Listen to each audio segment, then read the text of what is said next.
Gusto mo na bang maunang mag-Radiant sa Valorant Mobile? Alam nating lahat na sa China server pa lang ito available, kaya ituturo ko sa inyo ang tamang proseso para hindi kayo ma-scam.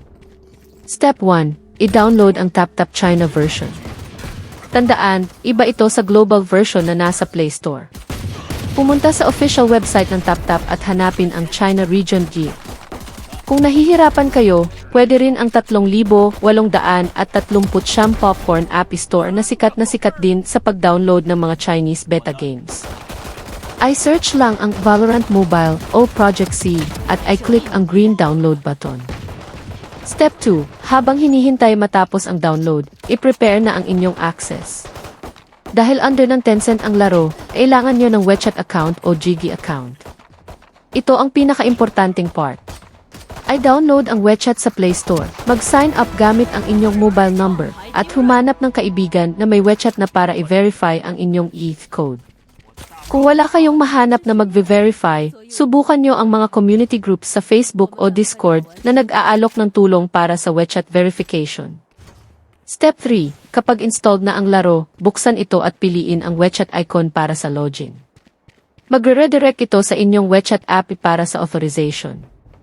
Isang mahalagang paalala, dahil nasa China server tayo, kailangan nyo ng Game Booster o SIF na may China node para i-optimize ang inyong ping at hindi kayo makick sa match. Ganoon lang kadali. Ngayon, pwede mo nang ma-enjoy ang console quality graphics ng Valorant sa iyong palad. Kung may error kayong na-encounter sa pag-sign up sa WeChat, i-comment nyo lang ang inyong tanong at tutulungan ko kayo.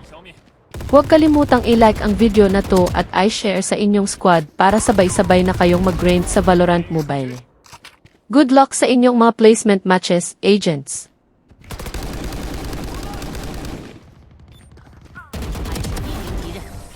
攻方获胜。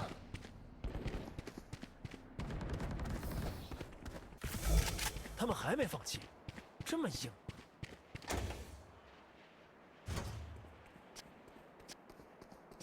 爆能器到手了。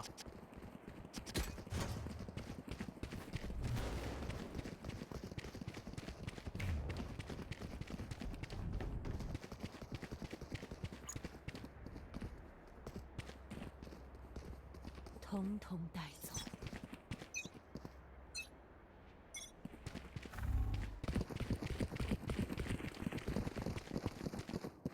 当心眼睛！投放烟幕，要着火了！强化目标开启。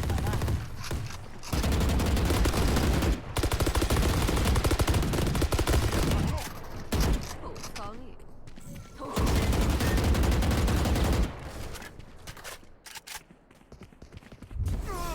来吧，走起！上子弹！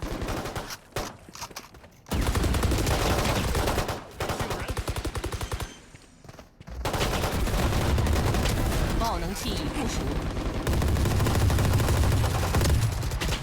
发现敌人，毁损一名敌人。